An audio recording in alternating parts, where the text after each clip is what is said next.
ಸಿನಿಮಾದಲ್ಲಿ ಹೇಗೆ ನಿಮ್ಗೆ ಅವಕಾಶ ಸಿಕ್ತು? ನೀವು ಸಿನಿಮಾ ಮಾಡ್ಬೇಕು ಅಂತ ಯಾಕೆ ಅನ್ಕೊಂಡ್ರಿ? ಹೇಗೆ? ನಾನು ಸಿನಿಮಾ ಯಾವುದೂ ಅಷ್ಟೇ ನಾನು ಯಾವುದೂ ಪ್ಲ್ಯಾನ್ಡ್ ಇಲ್ಲ. ನಾನು ಸಿನಿಮಾಗೆ ಬರೋದು ಪ್ಲ್ಯಾನ್ಡ್ ಇಲ್ಲ, ಯಾವುದೂ ಇಲ್ಲ. ಬಟ್ ನನ್ನ ಟೀಚರ್ಸ್‌ಗೆ ನನ್ನ ಮೇಲೆ ಸ್ಕೂಲಲ್ಲಿ ಟೀಚರ್ಸ್‌ಗೆ, ಕಾಲೇಜಲ್ಲಿ ಲೆಕ್ಚರರ್ಸ್‌ಗೆ ನನ್ನ ಮೇಲೆ ಒಂದು ಕಾನ್ಫಿಡೆಂಟ್ ಇತ್ತು. ಈ ಆನ್ಯುವಲ್ ಡೇ, ಸ್ಕೂಲ್ ಡೇ ಎಲ್ಲ ಬಂದಾಗ ಒಂದು ಸಾಂಗನ್ನ ನಾವೇ ಕೊರಿಯೋಗ್ರಾಫ್ ಮಾಡಿಕೊಂಡು, ನಾವೇ ಡ್ಯಾನ್ಸ್ ಮಾಡ್ಕೊಂಡು ಈ ಥರದ್ದೆಲ್ಲ ನನ್ನ ಕೊರಿಯೋಗ್ರಫಿ ಇರ್ಬೋದು, ನನ್ನ ಎಕ್ಸ್‌ಪ್ರೆಷನ್ಸಲ್ಲಿ ಇರ್ಬೋದು, ನಮ್ಮ ಟೀಚರ್ಸ್‌ಗಳೆಲ್ಲ "ನೀನು ಒಂದಲ್ಲ ಒಂದಿನ ನೀನು ಸಿನಿಮಾನಲ್ಲಿ ಬರ್ತೀಯಾ?" ನಾನು "ಮೇಡಮ್ ಸುಮ್ಮನೆ ಇರಿ ಮೇಡಮ್. ನಮ್ಮಪ್ಪ ನೋಡಿ ನನ್ನ ಸ್ಕೂಲ್ ಡ್ರೆಸ್ಸನ್ನ ಇಲ್ಲಿ ತನಕ ಲಂಗ ಬ್ಲೌಸ್ ಥರ ಹೊಲ್ಸಿ ಕಳ್ಸಿದಾರೆ. ನಮ್ಮಪ್ಪ ನನಗೆ ಶೂಟಿಂಗಿಗೆಲ್ಲ ಕಳಿಸ್ತಾರ." ಅಷ್ಟು ಆರ್ಥೋಡಾಕ್ಸ್ ನನ್ನ ಪಪ್ಪ. ಎಲ್ರೂ ಮಂಡಿ ತನಕ ಲಂಗ ಹಾಕ್ಕೊಂಡು ಬರೋ ಅಂದ್ರೆ, ನಮ್ಮಪ್ಪ ಲಂಗ ಬ್ಲೌಸ್ ಥರ ನಂದು ಇಷ್ಟು ಉದ್ದ ಲಂಗ ಹಾಕಿ ಕಳ್ಸೋರು ಸ್ಕೂಲ್‌ಗೆ. ಸೊ ನಿಮ್ಮ ವಿದ್ಯಾಭ್ಯಾಸ ಎಲ್ಲ ಎಲ್ಲಾಯ್ತು? ನಂದೆಲ್ಲ ಬ್ಯಾಂಗ್ಳೂರಲ್ಲೇ. ನಾನು ಕಾರ್ಪೊರೇಷನ್ ಸ್ಕೂಲ್ ಅಂಡ್ ಕಾಲೇಜಲ್ಲಿ ನಾನು ಎಜುಕೇಷನ್ ಕಂಪ್ಲೀಟ್ ಮಾಡಿದ್ದು. ಆ್ಯಂಡ್ ಡಿಗ್ರಿ ನಾನು ಕರೆಸ್ಪಾಂಡೆನ್ಸ್ ಇಟ್ಕೊಂಡಿದ್ದೆ. ಬಟ್ ಅದು ಕಂಪ್ಲೀಟ್ ಮಾಡೋಕ್ಕಾಗಲಿಲ್ಲ. ಯಾಕಂದ್ರೆ ನನ್ನ ಶೂಟಿಂಗ್ ಇದರಲ್ಲೆಲ್ಲ ನಂಗೆ ಓದಲಿಕ್ಕೆ ಸಹ ಆಗಲಿಲ್ಲ. ನಾನು ಆ ಥರ ನನ್ನ ಶೆಡ್ಯೂಲ್ನ ಟೈಟ್ ಇಟ್ಕೊಳ್ತಾ ಇದ್ದೆ. ಒಂದು ಆ್ಯಂಕರಿಂಗ್ ಇರ್ಬೋದು, ಒಂದು ಸಿನಿಮಾ ಇರ್ಬೋದು. ಸಿನಿಮಾ ಇಲ್ಲಾಂದರೆ ಆ್ಯಂಕರಿಂಗು, ಆ್ಯಂಕರಿಂಗ್ ಇಲ್ಲ ಅಂದರೆ ಸಿನಿಮಾ, ಈ ಥರ. ಸೊ ಹಾಗಾಗಿ ನನಗೆ ಕಂಟಿನ್ಯೂ ಮಾಡ್ಲಿಕ್ಕೆ ಆಗಲಿಲ್ಲ. BA ಡಿಸ್ಕಂಟಿನ್ಯೂ ಮಾಡಿದೆ. ಎಕ್ಸಾಮ್ಸ್ ಎಲ್ಲ ಬರೆಯೋಕ್ಕೂ ಆಗಲಿಲ್ಲ. ಬಟ್ ನನ್ನ ಪರಿಸ್ಥಿತಿ ಆಗ ಓದು ಅದರಲ್ಲಿ ಅಷ್ಟು ಅಲ್ಲ, ಇರಲೂ ಇಲ್ಲ. ಅವಕಾಶಗಳು ಸಿಕ್ತಲ್ಲ, ಹಾಗಾಗಿ ಕಂಟಿನ್ಯೂ ಮಾಡ್ಲಿಕ್ಕೆ ಕಷ್ಟ ಆಯ್ತು. ಇವತ್ತಿನ ದಿನದಲ್ಲಿ ಆಲ್ಮೋಸ್ಟ್ ಎಲ್ಲರೂ ಅಷ್ಟೇ, ಬೇಗ ಅವಕಾಶ ಸಿಕ್ಕಿದಾಗ ನಂತರ ಅವಕಾಶದ ಕರೆಸ್ಪಾಂಡೆನ್ಸ್ ಜೊತೆಯಲ್ಲಿ ಎಲ್ಲ ಓದ್ಕೊತಾ ಇರ್ತಾರೆ. ಓದ್ಲಿಕ್ಕೆ ನಂಗೆ ಅಷ್ಟು ಸೌಕರ್ಯ ಇರಲಿಲ್ಲ. ಯಾಕಂದ್ರೆ ಹಾ, ಅಪ್ಪ ಹಾ. 3 ಮಕ್ಕಳನ್ನ ಬೆಳೆಸ್ತಾ ಅವ್ರು ಕೆಲಸ ಮಾಡೋದು, ಅವ್ರ ಸಂಪಾದನೆ ನಮ್ಗೆ ಅಷ್ಟು ಸಾಕಾಗ್ತಿರ್ಲಿಲ್ಲ ಆಗ. ಹ್ಮ್. ಸೊ ಹಾಗಾಗಿ ನಾವು ಎಲ್ಲರೂ ಕೂಡ, ನಾನಿರ್ಬೋದು, ನನ್ನ ಅಣ್ಣ, ನನ್ನ ತಮ್ಮ ಎಲ್ಲರೂ ಒಂದೊಂದು ಕೈ ಸೇರಿಸಿದ್ವಿ ಅಪ್ಪನಿಗೆ ಸಂಸಾರ ನಡಿಲಿಕ್ಕೆ. ಹ್ಮ್, ಹ್ಮ್. ಆ ಇದರಲ್ಲಿ ನನಗೆ ಓದು ಅನ್ನೋದು ಓಕೆ ಸಾಕು ಅಂತ ಅನಿಸ್ತು ಅಷ್ಟೇ. ನಿಮ್ಮ ಮೊದಲನೇ ಸಿನಿಮಾ? ನನ್ನ ಮೊದಲನೇ ಸಿನಿಮಾ 2005ನಲ್ಲಿ ಪುಟಾಣಿ ಫೋರ್ಸ್ A to Z ಅಂತ ಒಂದು ಚಿಕ್ಕ ಮಕ್ಕಳ ಸಿನಿಮಾ. ಅದು ಚಿಕ್ಕ ಸಿನಿಮಾ ಅಷ್ಟೇ ಅದು ಹೆಸರಿಗೆ, ಬಟ್ ಅದು ನನ್ನ ಲೈಫಲ್ಲಿ ತುಂಬ ದೊಡ್ಡ ಸಿನಿಮಾ. ಅದು ಎಂಟ್ರಿ ಕೊಟ್ಟಿದ್ದ ಸಿನಿಮಾ. ನನ್ನ ತಮ್ಮನಿಗೆ ಅಂತ ಆಡಿಷನ್ಗೆ ಕರ್ಕೊಂಡು ಹೋಗಿದ್ದು. ಅವನು ಈ ಥರ ಲೈಟ್ಸು ಕ್ಯಾಮ್ರಾಸ್ ಎಲ್ಲ ನೋಡ್ಬಿಟ್ಟು ತುಂಬ ಪ್ಯಾನಿಕ್ ಆಗಿ ಅವ್ನಿಗೆ ಜ್ವರ ಬಂದ್ಬಿಡ್ತು. ಆ ಟೈಮಲ್ಲಿ ಆ director BT Lalitha Nayak, ex minister ಅವ್ರ ಮಗ, ನಮ್ಮ ಸಿನಿಮಾನಲ್ಲಿ ಒಂದು ಹೀರೋಯಿನ್ ರೋಲ್ ಇದೆ ಮಾಡ್ತೀರಾ ಅಂತ. ನಾನೇ ಚಿಕ್ಕವಳು, ನಾನೇನು ಹೀರೋಯಿನ್ ಆಗಿ ಮಾಡೋದು, ಮಕ್ಕಳ ಸಿನಿಮಾ ಅಲ್ವಾ ನಡೆಯುತ್ತೆ ಅಂತ ಒಂದು ಟ್ರೈ ಮಾಡಿದ್ದ ಅಷ್ಟೇ. ಸೊ ಹಾಗಾಗಿ ನನ್ನ ಇಂಡಸ್ಟ್ರಿ ಪಯಣ ಶುರು ಆಯಿತು. ಓಕೆ. ಅಂದ್ರೆ ಸಂಪೂರ್ಣವಾಗಿ ಹೀರೋಯಿನ್ ಆಗಿ ಅಭಿನಯಿಸಿದಂತ ಚಿತ್ರ? ಕಾಮಿಡಿಯನ್ ಆದ್ಮೇಲೆ ಕೆಲವೊಂದು cinema one of a heroine ಆಗಿ ಮಾಡಿದಂಥ ಸಿನಿಮಾಗಳು ಇತ್ತು. ಬಟ್ ಪರಿಪೂರ್ಣ ಅಂತ ಹೇಳೋದಾದ್ರೆ ನಾನು ಪರಿಪೂರ್ಣವಾಗಿ ಅಂದರೆ ತೆಲುಗು ಸಿನಿಮಾ ಕಾಲಿಂಗ್ ಬೆಲ್ ಅಂತ, ಅದು ನನಗೆ ಪರಿಪೂರ್ಣವಾಗಿ ಹೀರೋಯಿನ್ ಅಂತಾನೆ ಪ್ರೊಜೆಕ್ಟ್ ಮಾಡಿದಂಥ ಸಿನಿಮಾ. ಕನ್ನಡದಲ್ಲಿ 2, 3, 4 ಎಷ್ಟು ಜನ ಹೀರೋಯಿನ್ಸ್ ಇದ್ರು, ಹೀರೋಯಿನ್ ಅನ್ನೋದು ಒಬ್ಳನ್ನೇ ಮೇನ್ ಲೀಡ್ ಅಂತಾನೆ ತೋರಿಸೋದು. ಸೊ ಅದು ನನಗೆ ಆಗ ಅಷ್ಟು ಇಷ್ಟ ಆಗ್ತಿರ್ಲಿಲ್ಲ. ಅದು ಸ್ವಲ್ಪ ಪಾರ್ಶಾಲಿಟಿ, ಪಾಲಿಟಿಕ್ಸ್ ಮಾಡೋ ಥರ ಅನ್ನಿಸ್ತಿತ್ತು. ಬಟ್ ಪಾಲಿಗೆ ಬಂದದ್ದು ಪಂಚಾಮೃತ. ನನಗೇನು ಬಂದಿತ್ತು ನಾನು ಅದನ್ನು ಫುಲ್ಫಿಲ್ ಕರೆಕ್ಟಾಗಿ ಮಾಡಿದ್ದೀನಿ. ಅದು ಹೋಗ್ತಾ ಹೋಗ್ತಾ ಬೇಸರ ಜಾಸ್ತಿ ಆಯಿತು. ಒಬ್ಬರನ್ನೇ ಪ್ರಮೋಟ್ ಮಾಡೋದು, ಒಬ್ರಿಗೆ ಆದ್ಯತೆ ಕೊಡೋದು ಅದೆಲ್ಲ. ಆಗ ನನಗೆ ತೆಲುಗು ಸಿನಿಮಾ ಪರಿಪೂರ್ಣವಾಗಿ ಹೀರೋಯಿನ್ ಆಗಿ ಕಾಲಿಂಗ್ ಬೆಲ್ ಅಂತ ಬಂದದ್ದು. ಅದಾದ್ಮೇಲೆ ನಾನು ತಿರುಗಿ ನೋಡಲಿಲ್ಲ ಕಾಮಿಡಿಗೆ. ಹೀರೋಯಿನ್ ಆಗೇ ಮಾಡಿದ ಸಿನಿಮಾಗಳು ತುಂಬ ಇದೆ. ಯಾಕಂದ್ರೆ ಸ್ಯಾಂಡಲ್ವುಡ್ ಅಲ್ಲಿ ಸಾಮಾನ್ಯವಾಗಿ ಹೇಳ್ತಾ ಇರ್ತಾರೆ, ಅವಕಾಶಗಳು ಕಡಿಮೆ, ನಮ್ಮಲ್ಲಿರ್ತಕ್ಕಂಥ ಹೆಣ್ಮಕ್ಳಿಗೆ, ಪ್ರತಿಭೆಗಳಿಗೆ ಅವಕಾಶಗಳು ಕಡಿಮೆ ಅಂತ ಹೇಳಿ. ಮೊನ್ನೆ ಅಷ್ಟೇ ರಾಗಿಣಿ ಅವರು ಕೂಡ ಬಹಳಷ್ಟೊಂದು ಬೇಸರವನ್ನು ವ್ಯಕ್ತಪಡಿಸಿದ್ರು, ಇಷ್ಟು 15 ವರ್ಷದ ಒಂದು ಜರ್ನಿಯಲ್ಲಿ. ಸೊ ಸ್ಯಾಂಡಲ್ವುಡ್ ಅಲ್ಲಿ ನನ್ನ ಒಂದು ಅಭಿನಯಕ್ಕೆ ಸಿಗ್ಬೇಕಾದಂಥದ್ದು ಏನು ಸಿಕ್ಕಿಲ್ಲ ಅಂತ ಹೇಳಿ ಅಳಲನ್ನ ತೋಡ್ಕೊಂಡ್ರು. ಸೊ ನಿಮಗೂ ಅನ್ಸುತ್ತಾ ಹಾಗೆ ನಮ್ಮಲ್ಲಿ ಅವಕಾಶಗಳು ಕಡಿಮೆ ಅಂದ್ರೆ? ಯಾಕಂದ್ರೆ ಈಗ ನೋಡಿ, ಸೀರಿಯಲ್ಗಳಾಗ್ಬೋದು, ಕೆಲವೊಂದು ಸಿನಿಮಾಗಳಲ್ಲಾಗ್ಬೋದು, ನಮ್ಮ ಹೆಣ್ಣು ಮಕ್ಕಳೇ ಹೆಚ್ಚಿಗೆಲ್ಲಿ ಕಾಣಿಸ್ಕೊಳ್ತಿದ್ದಾರೆ. ಏನ್ ಹೇಳ್ತೀರಿ ಇದ್ರ ಬಗ್ಗೆ? ಒಬ್ಬೊಬ್ರ ಲೈಫು ಒಂದೊಂದು ಥರ. ಹ್ಮ್. ಈಗ ನನ್ನ ಲೈಫಲ್ಲಿ ನನಗೆ ಆ ಥರದ ಪರಿಸ್ಥಿತಿ ಬರಲಿಲ್ಲ. ಯಾಕಂದರೆ ನಾನು ಸ್ಟಿಕ್ ಆನ್ ಆಗಲಿಲ್ಲ. ನಂಗೆ ದೊಡ್ಡ ಸಿನಿಮಾನೇ ಬೇಕು, ದೊಡ್ಡ ಸ್ಟಾರೇ ಬೇಕು, ನಾನು ಹೀರೋಯಿನ್ ಆಗೇ ಮಾಡಬೇಕು ಅಂತ ನಾನು ಸ್ಟಿಕ್ ಆನ್ ಆಗಲಿಲ್ಲ. ನನಗೇನು ಬಂತು, ಕಾಮಿಡಿ ಬಂತಾ. ಆಗ ಕಾಮಿಡಿಯನ್ಸ್ ಯಾರೂ ಇರಲಿಲ್ಲ. ನಾನು ಕಾಮಿಡಿಯನ್ ಆಗಿ ಎಷ್ಟು ಸಿನಿಮಾ ಮಾಡಿದೆ. ನನಗೆ ಕೆಲವೊಂದು ಸಿನಿಮಾ ಈಗ ಯಾರಾದರೂ ಹೇಳಿದ್ರೆ ಅವು ಹೌದಲ್ವಾ, ಈ ಸಿನಿಮಾ ನಾನು ಮಾಡಿದ್ದೀನಲ್ವಾ ಅಂತ ನಾನು ಆಲೋಚನೆ ಮಾಡಬೇಕು. ಅಷ್ಟು ಸಿನಿಮಾಗಳು ಕಾಮಿಡಿ. ಆಗ ತಾರಾ ಮೇಡಮ್ ಇರ್ಬೋದು, ಅವರು ಪಾಲಿಟಿಕ್ಸ್ಗೆ ಹೋದರು. ರೇಖಾದಾಸ್ ಮೇಡಮ್ ಯಾಕೋ ಒಂದು ಸ್ವಲ್ಪ ಕಡಿಮೆ ಮಾಡಿಬಿಟ್ರು. ಕಾಮಿಡಿಯನ್ ಯಾರೂ ಇರಲಿಲ್ಲ. ಆ ಜಾಗನ ನಾನು ಭರ್ತಿ ಮಾಡ್ಕೊಳ್ತಾ ಹೋದೆ. ಹೀರೋಯಿನ್ಸ್ಗಳು ತುಂಬ ಜನ ಇದ್ದಾಗ ಕಾಂಪಿಟೇಷನ್ ಇರುತ್ತೆ, ಯಾವ ಜಾಗ ಖಾಲಿ ಇರುತ್ತೆ ಅಲ್ಲಿಗೆ ಭರ್ತಿ ಆಗ್ಬೇಕಲ್ವಾ ನಾವು. ಇವತ್ತಿಗೂ ಉಮಾಶ್ರೀನೇ ಸ್ಟಾರ್ ಕಾಮಿಡಿ ಅಂತ. ಹೌದು. ಸೊ ಹಾಗಾಗಿ ನಾನು ಕಾಮಿಡಿಯನ್ ಮಾಡಿದಾಗ ನನ್ಗೆ ಆ ಥರದ್ದೊಂದು ಪರಿಸ್ಥಿತಿ ಬರಲಿಲ್ಲ. ನಾನು ಹೀರೋಯಿನ್ ಆಗಿ ಮಾಡಿದಾಗ ನನಗೆ ಒಂದು ಸ್ವಲ್ಪ ಅವಕಾಶಗಳು ಕಡಿಮೆ ಆಗ್ತಾ ಹೋಗ್ತು. ಬಿಕಾಸ್ ತುಂಬ ಜನ ಇದ್ದಾರೆ. ಈಗಂತೂ ಒಂದು ಸಿನಿಮಾಗೆ ಒಂದು ಹೀರೋಯಿನ್, ನೆಕ್ಸ್ಟ್ ಸಿನಿಮಾಗೆ ಅವ್ರಿಲ್ಲ ಬೇರೆ ಯಾರನ್ನಾದ್ರೂ ಹುಡುಕ್ತಿರ್ತಾರೆ. ಆ ತರ ಇದ್ದಾಗ ಹೀರೋಯಿನ್ಗೆ ಸ್ವಲ್ಪ ಕೆಲಸ ಕಡಿಮೆನೆ. ಹಾಗಾಗಿ ನಾನು ಆ ಥರ ಯೋಚನೆ ಮಾಡಲಿಲ್ಲ. ಆ್ಯಂಡ್ ಇವತ್ತಿಗೂ ಅಷ್ಟೇ, ನಾನು ಹೀರೋಯಿನ್ ಆಗೇ ಮಾಡಬೇಕು ಅನ್ನೋದೇನೂ ಇಲ್ಲ. ಒಳ್ಳೆ ಪಾತ್ರ ಬಂದರೆ ಖಂಡಿತ ಮಾಡ್ತೀನಿ.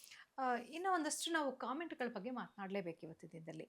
ಸೊ ನಾವು ನೋಡ್ತಾ ಇರ್ತೀವಿ ಈ ಅಶ್ಲೀಲ ಮೆಸೇಜ್ಗಳು ಕಳಿಸೋದು. ಇತ್ತೀಚೆಗೆ ರಮ್ಯ ಅವ್ರು ಕಂಪ್ಲೇಂಟ್ ಕೊಡ್ತಾರೆ, ವಿಜಯಲಕ್ಷ್ಮಿ ಅವ್ರು ಕಂಪ್ಲೇಂಟ್ ಕೊಡ್ತಾರೆ, ಮತ್ತು ಸಾನ್ವಿ ಅವರು ಸುದೀಪ್ ಅವರ ಮಗಳ ಬಗ್ಗೆ ಕೂಡ ಕೆಟ್ಟ ಕೆಟ್ಟ ಕಾಮೆಂಟ್ಗಳನ್ನು ಮಾಡ್ತಾರೆ. ಸೊ ಇದ್ರ ಬಗ್ಗೆ ತಾವೇನು ಹೇಳ್ತೀರಿ? ಕಮೆಂಟ್ಸ್ ಮಾಡೋರು ಅವ್ರ ಫೋಟೋ ಹಾಕ್ಕೊಂಡು ಅವ್ರ ಐಡೆಂಟಿಟಿ ಹಾಕ್ಕೊಂಡು ಕಮೆಂಟ್ಸ್ ಮಾಡೋದಿಲ್ಲ. ಒಂದು ನಮಗೆ ಅಪ್ರಿಸಿಯೇಷನ್ ಸಿಗುತ್ತೆ ಅಂತಂದಾಗ ಖುಷಿ ಪಡ್ತೀವಿ. ಹಾಗೆ ಕಾಮೆಂಟ್ಸ್ಗಳು ಪಾಸಿಟಿವ್ ಅವ್ರ ನೆಗೆಟಿವ್ ಏನು ಬಂದ್ರೂ ಅದು ಇಗ್ನೋರ್ ಮಾಡ್ತಾ ಹೋಗಬೇಕು. ಏನು ಪಾಸಿಟಿವ್ ಬಂದ ತಕ್ಷಣ ಹಿಗ್ಗೋದು, ನೆಗೆಟಿವ್ ಬಂದ ತಕ್ಷಣ ಕುಗ್ಗೋದು, ನಾನು ಅದನ್ನು ಮಾಡಲಿಲ್ಲ. ಯಾಕಂದರೆ ಕೆಲವರು ಅದನ್ನು ಕಮೆಂಟ್ ಮಾಡ್ತಾ ಹೋಗ್ತಾರೆ ಅಷ್ಟೇ. ಸೈಲೆಂಟ್ ಆಗಬೇಕು ಅಷ್ಟೇ. ಅದಕ್ಕೆ ರಿಯಾಕ್ಟ್ ಮಾಡ್ದಾಗ್ಲೇನೆ ಅವರು ಅದಕ್ಕೆ ಇನ್ನೂ ಒಂದು 4 ಕಮೆಂಟ್ ಎಕ್ಸ್ಟ್ರಾ ಹಾಕ್ತಾರೆ. ನಾವು ರಿಯಾಕ್ಟೇ ಮಾಡಲಿಲ್ಲ ಅಂತಂದ್ರೆ ಏನಕ್ಕೆ ಕಮೆಂಟ್ ಮಾಡ್ತಾರೆ ಹೇಳಿ? ಅಲ್ಲ, ಇಲ್ಲಿ ಒಂದು ವಿಚಾರವನ್ನು ನಾವಿಲ್ಲಿ ಮಾತನಾಡಲೇಬೇಕು. ಏನಂತ ಹೇಳಿದ್ರೆ, ದರ್ಶನ್ ಅವ್ರ ಇನ್ಸಿಡೆಂಟ್ ಇವತ್ತು ಕರ್ನಾಟಕಕ್ಕಲ್ಲ ದೇಶಾದ್ಯಂತ ಎಲ್ಲರಿಗೂ ಸಹ ಗೊತ್ತಿರ್ತಕ್ಕಂಥ ವಿಚಾರನೇ.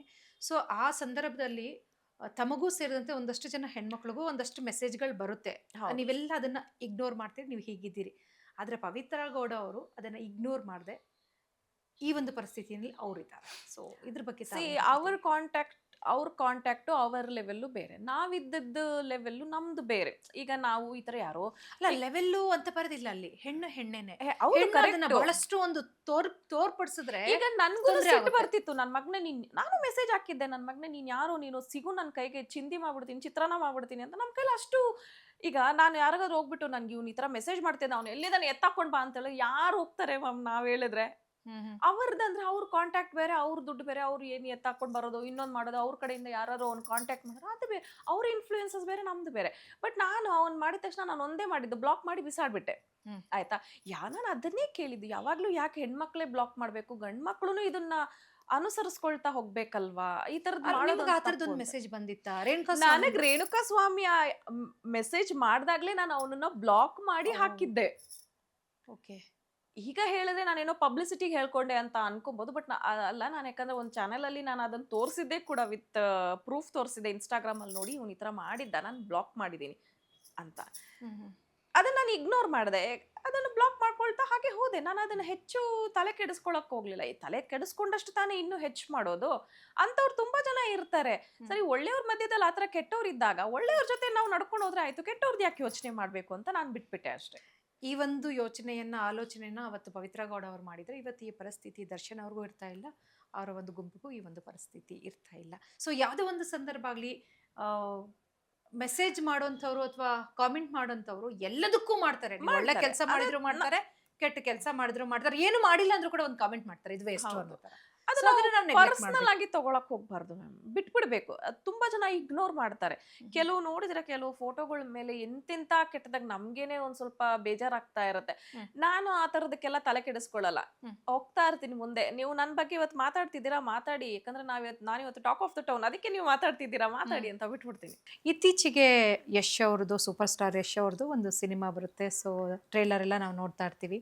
ಸೊ ಯಶ್ ಅವ್ರು ಹೇಳಿದ್ರು, ನಾನು ಮಾಡೋಂಥ ಸಿನಿಮಾ ಅಪ್ಪ ಅಮ್ಮನ ಜೊತೆಯಲ್ಲಿ ಕೂತ್ಕೊಂಡು ನೋಡೋವಂಥ ಸಿನಿಮಾ ಅಂತ ಹೇಳಿ. ಸೊ ನಾವು ಟ್ರೇಲರಲ್ಲಿ ಫಸ್ಟ್ ನೋಡಿದವಾಗ ನಮ್ಮ ಕನ್ನಡ ಇಂಡಸ್ಟ್ರಿ, ಎಸ್ಪೆಷಲಿ ನಮ್ಮ ಕನ್ನಡ ಇಂಡಸ್ಟ್ರಿ ಇದನ್ನೆಲ್ಲ ಸಹ ಜೀರ್ಣ ಮಾಡ್ಕೊಳ್ಳಿಕ್ಕಾಗಲ್ಲ.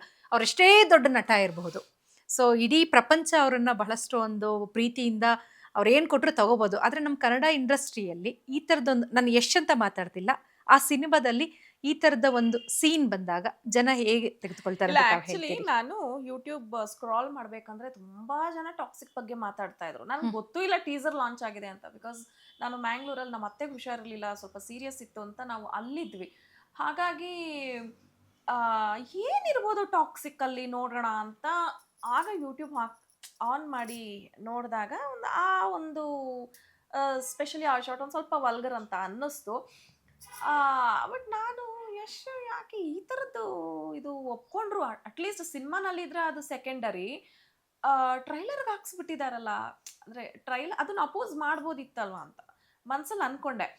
ಇತ್ತೀಚೆಗೆ ನೀವು ಫ್ಯಾಮಿಲಿ ನೋಡೋ ಥರ ಕೆಲವೊಂದು ಸೀರೀಸು ಆಗಲಿ, ಸಿನಿಮಾಗಳು ಬರ್ತಾ ಇಲ್ಲ. ನಮ್ಗೇನೆ ಈಗ ಟಿವಿಲಿ ಇದ್ದಾಗ ಪಕ್ಕದಲ್ಲಿ ಮಗುನೋ ಇನ್ಯಾರಾದ್ರೂ ಇದ್ರೆ, ನನ್ನ ಅಪ್ಪ ಇದ್ರೆ, ನಾನು ಅದನ್ನ ಏನ್ ಮಾಡ್ತೀನಿ ಗೊತ್ತಾ, ಆ ಎಪಿಸೋಡ್ನ ಅಲ್ಲೇ ನಿಲ್ಲಿಸ್ಬಿಟ್ಟಿರೋ ಬೇರೆ ಏನಾದ್ರೂ ಹಾಕಿ ನೋಡ್ತಾ ಇರ್ತೀನಿ. ಸೊ ಆ ಥರದ್ದು ಮುಜುಗರ. ಅದಕ್ಕೆ ನಿಮ್ಗೆ ಸ್ಟಾರ್ಟಿಂಗ್ ಅಲ್ಲಿ ಹೇಳ್ದೆ, ಒಂದು ಒಳ್ಳೆ ಪಾತ್ರ, ಒಳ್ಳೆ ಕತೆ ಸಿಕ್ಕರೆ ನಾನು ಮಾಡ್ತೀನಿ. ಯಾಕಂದ್ರೆ ಬಹಳಷ್ಟು ಬಂತು ಸಿನಿಮಾ. ರಾಮ್ ಗೋಪಾಲ್ ವರ್ಮಾ ಅವ್ರದ್ದು ಇತ್ತೀಚೆಗೆ ನಂಗೆ ಒಂದು ವರ್ಷದ ಹಿಂದೆ ಒಂದು ಕಾನ್ಸೆಪ್ಟ್ ಬಂತು ಸೀರೀಸ್ದು. ಸೊ ಅದೂ ಆಲ್ಮೋಸ್ಟ್ ಈ ಥರದ್ದು ಸೀಕ್ವೆನ್ಸ್ಗಳೇ ಇತ್ತು. ಎಷ್ಟೊಂದು ಬರ್ತಾ ಇದೆ ಅಂತಂದ್ರೆ ಸ್ವಲ್ಪ ಹಾಟ್ ಆಗಿರುತ್ತೆ, ಸ್ವಲ್ಪ ರೊಮ್ಯಾಂಟಿಕ್ ಆಗಿರುತ್ತೆ. ಈ ಥರದ್ದೆಲ್ಲ ಹೇಳಿದಾಗ ಕಿಸ್ಸಿಂಗ್ ಸೀನ್ಗಳು ಬಹಳಷ್ಟು ಈ ಥರದ್ದೇ ಕಾನ್ಸೆಪ್ಟ್ಗಳು ಅಂತ ಕೇಳಿ ಕೇಳಿ ಕೇಳಿ ಕೇಳಿ ಸಾಕಾಗಿ ನಾನು ಈ ಒಂದು 3 ವರ್ಷದಲ್ಲಿ ಸಾಕು ನಿಲ್ಲಿಸ್ಬಿಡೋಣ, ಮುಂದೆ ಯಾವಾಗಾದ್ರೂ ಒಂದು ಒಳ್ಳೆ ಕಾನ್ಸೆಪ್ಟ್ ಸಿಕ್ಕರೆ ಮಾಡೋಣ ಅಂತ ನಾನು ಅದಕ್ಕೇನೆ ನಾನು ನಿಮ್ಗೆ ಹೇಳಿದೆ, ಒಳ್ಳೆ ಕಾನ್ಸೆಪ್ಟ್ ಸಿಕ್ಕರೆ ನಾನು ಮಾಡ್ತೀನಿ. ಮಮತಾ ರಾವತ್ ಅವರು ಕನ್ನಡ ಸಿನಿಮಾಗಳಿಗಿಂತ ಹೆಚ್ಚಿಗೆ ಮಾಡಿದ್ದೆ ತೆಲುಗು ಸಿನಿಮಾಗಳು. ಇಲ್ಲ, ಹೆಚ್ಚಿಗೆ ಮಾಡ್ಲಿಲ್ಲ, ಹ. ಆದ್ರೆ ಹೆಚ್ಚು ಅವಕಾಶಗಳು ಬರ್ತಾ ಇತ್ತು. ಹೀರೋಯಿನ್ ಆಗಿ ಮಾಡಿದೆ. ಅಂದ್ರೆ ಬಹಳಷ್ಟು ಗುರುತಿಸ್ಕೊಂಡಿದ್ದು ಒಂದು ನಾಯಕಿಯಾಗಿ ಈ ತೆಲುಗು ಸಿನಿಮಾಗಳಲ್ಲಿ. ಹೌದು, ಅದಕ್ಕೆ ಮೇನ್ ಬೇಸ್ಮೆಂಟ್ ಏನಿದೆಯಲ್ಲ ಅದು ನನ್ನ ಕನ್ನಡ. ಯಾಕಂದ್ರೆ ಕನ್ನಡದಲ್ಲಿ ನಾನು ಮಾಡಿದಂಥ ಇಷ್ಟು ಸಿನಿಮಾಗಳು ಒಂದು ದೊಡ್ಡ ಫೌಂಡೇಶನ್ ಹಾಕ್ಕೊಟ್ಬಿಡ್ತು. ಇಲ್ಲಿ ಎಕ್ಸ್ಪೀರಿಯನ್ಸ್ ಏನು, ಒಂದ್ಸಲ ಸೀನ್ ಪೇಪರ್ ಹಿಂಗೆ ನೋಡ್ಕೊಂಡ್ಬಿಟ್ರೆ ಸಿಂಗಲ್ ಶಾರ್ಟ್ ಇದರಲ್ಲಿ ಆ್ಯಕ್ಟ್ ಮಾಡ್ತಾ ಇದ್ವಲ್ಲ, ಆ ಎಕ್ಸ್ಪೀರಿಯನ್ಸು ನಂಗೆ ತೆಲುಗುಗೆ ನಾನು ತುಂಬ ಹೊಸ ಹುಡುಗಿ. ಯಾರು ಈ ಹುಡುಗಿ, ಒಂದು ಸಿಂಗಲ್ ಟೇಕಲ್ಲಿ ಮಾಡ್ತಾ ಇದ್ದಾಳಲ್ಲ, ಒಂದ್ಸಲ ಹಿಂಗೆ ಪೇಪರ್ ಮಾಡ್ಬಿಡ್ತಾಳಲ್ಲ, ಆ ಥರ ನನಗೆ ಬ್ಯಾಕ್ ಟು ಬ್ಯಾಕ್ ಸಿನಿಮಾ ಬಂತು. ಕಾಲಿಂಗ್ ಬೆಲ್ ಆದಮೇಲೆ ಅಲ್ಲರಿ ನರೇಶ್ ಅವರಣ್ಣ ಆರ್ಯನ್ ರಾಜೇಶ್ ಜೊತೆ ಪಂಚಮುಖಿ ಅಂತ ಸಿನಿಮಾ ಮಾಡಿದೆ. ಕರೀನಾ ಮಧ್ಯಲೋ ಕಮಲ್ ಹಾಸನ್ ಅಂತ. ಜಗನ್ ಮೋಹನ್ ರೆಡ್ಡಿ ಅವರ ಲೈಫ್ ಹಿಸ್ಟ್ರಿ. ಸೊ ರಾಜ ದೊಡ್ಡ ಸೂಪರ್ ಸ್ಟಾರ್, ಒಂದು ಟೈಮಲ್ಲಿ ಎಲ್ಲ ಹುಡುಗಿರು ಮನ್ಸು ಗೆದ್ದಂಥ ಹೀರೋ. ಅವ್ರ ಜೊತೆ ಅವ್ರ ಸಿನಿಮಾ ಎಲ್ಲ ನಾನು ಮನೇಲಿ ನೋಡ್ತಾ ಇದ್ದೆ. ಅಂಥವ್ರ ಜೊತೆ ಆ್ಯಕ್ಟ್ ಮಾಡೋದೊಂದು ಅವಕಾಶ ಸಿಕ್ತು. ಹಾಗೆ ಒಂದು ಸ್ಪೆಷಲ್ ನಂಬರ್ಸು, ಈ ಥರದ್ದೆಲ್ಲ ಮಾಡ್ತಾ ಹೋದೆ. ಬಟ್ ಕನ್ನಡದಲ್ಲೂ ಏನು ಕಡಿಮೆ ಇಲ್ಲ. ನನಗೆ ಕಾಶಿನಾಥ್ ಸರ್ ನನ್ನನ್ನು ಗುರುತಿಸ್ಬಿಟ್ಟು ಅವ್ರ ಸಿನಿಮಾ 12 AM ಅಲ್ಲೇ ಆ್ಯಕ್ಟ್ ಮಾಡಿಸಿದ್ರು. ಆದರೆ ನನಗೆ ತುಂಬ ಒಳ್ಳೆ ಎಕ್ಸ್ಪೀರಿಯನ್ಸ್ಗಳು ಇದೆ. ಬಟ್ ತೆಲುಗಲ್ಲಿ ಸ್ವಲ್ಪ ಕೈ ಬೀಸಿ ಕರೀತು.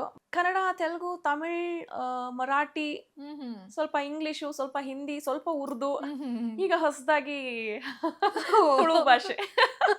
ನೀವು ಯಾವುದೇ ಭಾಷೆಯಲ್ಲಿ ಬೇಕಾದ್ರೂ ಡಬ್ಬಿಂಗ್ ಮಾಡ್ಲಿಕ್ಕೆ ರೆಡಿ ಇದ್ದೀರಿ. ಡಬ್ಬಿಂಗ್ ನೀವು ಡಬ್ಬಿಂಗ್ ಅಂದ ತಕ್ಷಣ ಬಹಳಷ್ಟು ಕನ್ನಡ ಸಿನಿಮಾನಲ್ಲಿ ತುಂಬಾ ಹೀರೋಯಿನ್ಸ್ಗೆ ಮತ್ತೆ ಹೊರಗಡೆಯಿಂದ ಬಂದಂತ ಹೀರೋಯಿನ್ಸ್ಗಳಿಗೆ ಡಬ್ಬಿಂಗ್ ಮಾಡಿದ್ದೀನಿ. ತೆಲುಗು ಕಾಲಿಂಗ್ ಬೆಲ್ಗೆ ನಾನೇ ಡಬ್ಬಿಂಗ್ ಮಾಡಿದ್ದೀನಿ. ಓಕೆ, ಅಂದ್ರೆ ಸುಲಲಿತವಾಗಿ ಬಂತ ಭಾಷೆ ತೆಲುಗು ಭಾಷೆ? ತೆಲುಗು ಸ್ಟಾರ್ಟಿಂಗಲ್ಲಿ ನನಗೆ ಅಷ್ಟು ಬರ್ತಿರ್ಲಿಲ್ಲ. ನಮ್ಮಪ್ಪ ಸುಮಾರು ವರ್ಷ ಆಂಧ್ರನಲ್ಲಿ ಇದ್ರೂ ಕೂಡ ನಮಗೆ ಅಲ್ಲಿ ನಾವು ಮನೇಲಿ ಮರಾಠಿ ಮಾತಾಡ್ತಿದ್ವಿ. ಇಲ್ಲಿ ಅಂತಂದ್ರೆ ಕನ್ನಡ ಮಾತಾಡ್ತಾ ಇದ್ವಿ. ತುಂಬ ರೇರಲ್ಲಿ ಯಾರಾದರೂ ತೆಲುಗಲ್ಲಿ ಮಾತಾಡಿದ್ರೆ ಚಿಕ್ಕ ಚಿಕ್ಕ ಪದಗಳು ಇದು ಮಾಡ್ತಾ ಇದ್ವಿ, ಬಟ್ ಅಂಡರ್ಸ್ಟ್ಯಾಂಡ್ ಆಗ್ತಿತ್ತು. ಬಟ್ ಕಂಪ್ಲೀಟ್ 24/7 ತೆಲುಗಲ್ಲೇ ಮಾತಾಡಬೇಕು, ಅದೇ ಅಂಡರ್ಸ್ಟ್ಯಾಂಡ್ ಮಾಡ್ಕೊಬೇಕು, ತೆಲುಗೇ ಓದಬೇಕು ಅಂದಾಗ ಸ್ವಲ್ಪ ಕಷ್ಟ ಆಯಿತು. ಬಟ್ ಡಬ್ಬಿಂಗ್ ಮಾಡಿದೆ. ಡೈರೆಕ್ಟರ್ ನನ್ನ ಕೈಲಿ ನಿಮ್ಮ ವಾಯ್ಸ್ ತುಂಬ ಚೆನ್ನಾಗಿದೆ, ನೀವು ಮಾಡಿ ಅಂತ. ಕನ್ನಡದಲ್ಲಿ ಎಷ್ಟು ನಟಿಯರಿಗೆ ನೀವು ಡಬ್ಬಿಂಗ್ ಕೊಟ್ಟಿದ್ದೀರಿ? ತುಂಬ ಮಾಡಿದ್ದೀನಿ ಮುಂದೆ. ಎಷ್ಟೊಂದು ರಾಗಿಣಿ ಅವ್ರಿಗೆ ಮಾಡಿದ್ದೀನಿ, ಸಂಜನಾ, ಆಮೇಲೆ ಶ್ರದ್ಧಾ ದಾಸ್, ಈ ಥರ, ಮತ್ತೆ ಈ ಪರಿಣಿತೋ ಚೌಧರಿ ಅಂತ, ಪರಿಣಿತಾ ಚೌಧರಿ ಅವರು, ಈ ಥರ ತುಂಬ ಜನಕ್ಕೆ ಮಾಡಿದ್ದೀನಿ. ನಾನು ತುಂಬ ಆ್ಯಡ್ಸ್ ಮಾಡಿದ್ದೀನಿ. ನೀವು ಪ್ರಾರಂಭದಲ್ಲಿ ಹೇಳ್ತಿದ್ರಿ ನಮ್ಮದೇ ಪ್ರೊಡಕ್ಷನ್ ಹೌಸಿಂದ ನಮ್ಮ ಸಿನಿಮಾ ಬಂದು ಹೇಳಿ. ನಿಮ್ಮ ಪ್ರೊಡಕ್ಷನ್ ಹೌಸ್ ಬಗ್ಗೆ ಹೇಳೋದಾದ್ರೆ? ಶ್ರೀ ಗಜನಿ ಪ್ರೊಡಕ್ಷನ್ಸ್ ಅಂತ. ನಮ್ಮದು ಮ್ಯಾಂಗ್ಳೂರಲ್ಲಿ ಗಜನಿ ಮನೆ ಅಂತಾನೆ ನಮ್ಮದು. ಸೊ ಹಾಗಾಗಿ ಗಜನಿ ಪ್ರೊಡಕ್ಷನ್ಸ್ ಅಂತಾನೆ ಮಾಡಿದ್ದೀವಿ. ಶ್ರೀ ಗಜನಿ ಪ್ರೊಡಕ್ಷನ್ಸಲ್ಲಿ ಆಲ್ರೆಡಿ ಒಂದು ತುಳು ಸಿನಿಮಾ ಇಲ್ಲಿ ಲೋಕಲ್ ಅಂತ, ಮತ್ತೆ ಕನ್ನಡ ತಾರಿಣಿ ಬಂತು. ಒಳ್ಳೆ ಸಿನಿಮಾ, ಅಪ್ಪ ಅಮ್ಮನ ಪಕ್ಕ ಕುತ್ಕೊಂಡು ಕುಟುಂಬ ಸಮೇತರಾಗಿ, ಫ್ಯಾಮಿಲಿ ಸಮೇತರಾಗಿ ನೋಡುವಂಥ ಸಿನಿಮಾಗಳೇ ಮಾಡಬೇಕು ನಮ್ಮ ಪ್ರೊಡಕ್ಷನಲ್ಲಿ ಅಂತ ಅನ್ಕೊಂಡು ಮಾಡ್ತಾ ಇದ್ದೀವಿ ಮ್ಯಾಮ್.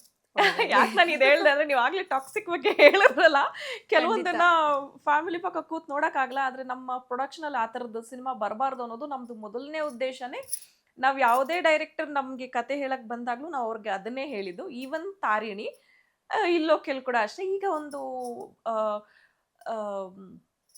ಪ್ಯಾನ್ ಇಂಡಿಯಾ ಕಾನ್ಸೆಪ್ಟಲ್ಲಿ ಒಂದು ಸಿನಿಮಾ ಮಾಡ್ತಾ ಇದ್ದೀವಿ. ಸೊ ಅದರಲ್ಲೂ ಕೂಡ ಹಾಗೇನೆ, ನಮ್ದು ಎಲ್ಲೂ ಅಸಭ್ಯವಾಗಿ ಅಥವಾ ಹಿಂಗ್ ಅನ್ನೋ ಥರದ್ದು ಯಾವುದೋ ಕಾನ್ಸೆಪ್ಟ್ ಇರಬಾರ್ದು ಅನ್ನೋದು. ಅಲ್ಲ, ನೀವು ಪ್ರಾರಂಭದಲ್ಲಿ ಹೇಳಿದ್ರಿ ನಿಮ್ಮ ಮನೆಯವ್ರ ಬಗ್ಗೆ, ಯಾಕಂದ್ರೆ ಅವರು ಒಂದು ಒಳ್ಳೆ ಸಮಾಜಕ್ಕೆ ಏನಾದರೂ ಒಳ್ಳೇದಾಗಬೇಕು, ಸಮಾಜದಲ್ಲಿ ಕಷ್ಟಗಳನ್ನ ಎದುರಿಸ್ತಾ ಇರೋರನ್ನ ಕುರಿತು, ಅವರ ಒಂದು ಸಂಘರ್ಷಗಳನ್ನ ಕುರಿತು ಸಿನಿಮಾಗಳು ಮಾಡಿ ಅದ್ರ ಮೂಲಕ ಒಂದು ಮೆಸೇಜ್ ಕೊಡೋ ಬೇಕು ಅಂತ ಹೇಳಿ ತಾವು ಹೇಳ್ತಿದ್ರಿ. ಸೊ ಹಾಗಾಗಿ ಆ ಮೊದ್ಲೆಲ್ಲ ತರದೇ ಸಿನಿಮಾಗಳು ನಾವು ಎಕ್ಸ್ಪೆಕ್ಟ್ ಮಾಡ್ಬೋದು ನಿಮ್ಮ ನೀವು ಪ್ರೊಡಕ್ಷನ್ ಇಂದ. ಮೊದ್ಲೆಲ್ಲ ನೋಡಿ ರಾಜ್‌ಕುಮಾರ್ ಸರ್ ಇರ್ಬೋದು, ಹಾ. ವಿಷ್ಣುವರ್ಧನ್ ಸರ್ ಇರ್ಬೋದು, ಅಂಬರೀಷ್ ಅವ್ರು ಇರ್ಬೋದು, ರವಿಚಂದ್ರನ್ ಅವ್ರು ಏನೇಗ ಸಿನಿಮಾ ಮಾಡಿದ್ರು ಕೂಡ ಹ್ಮ್. ಕೊನೆಯಲ್ಲಿ ಒಂದು ಕೊಡ್ತಾ Definitely. ಇದ್ರು ಒಂದು.